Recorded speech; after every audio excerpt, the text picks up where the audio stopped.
ಮಹಾದೇವಪುರ ಕರ್ನಾಟಕದ ಮಂಡ್ಯ ಜಿಲ್ಲೆಯ ಶ್ರೀರಂಗಪಟ್ಟಣ ತಾಲೂಕಿನಲ್ಲಿರುವ ಕಾವೇರಿಯ ಮಡಿಲಲ್ಲಿ ಹಸಿರಾಗಿ ನಿಂತಿರುವ ಊರು.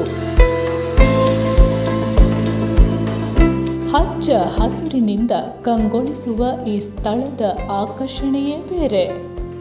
ಸದಾ ಹಸಿರಾದ ಗಿಡಮರಗಳು, ತೋಟ ಗದ್ದೆಗಳು, ತಂಪಾದ ಗಾಳಿ, ಅಲ್ಲಲ್ಲಿ ನಾದಗೈವ ನದಿ ನೀರಿನ ಸಂಕುಲವೇ ಈ ಭೂತಾಯಿಯ ಸೆಳೆತ. ಈ ಪುಟ್ಟ ಊರಿನ ಸಿರಿಯ ಸೊಬಗಿನಲ್ಲಿ ಸಾಕಷ್ಟು ಸಿನಿಮಾ ಚಿತ್ರಣಗಳು ನಡೆದಿವೆ.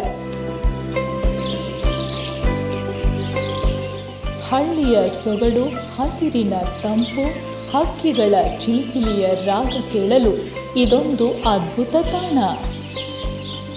ವಾರದ ರಜೆಯಲ್ಲಿ ನಿರಾಳತೆ ಪಡೆಯಲು ತಪ್ಪದೆ ಇಲ್ಲಿಗೆ ಬಂದು ಹೋಗಿ.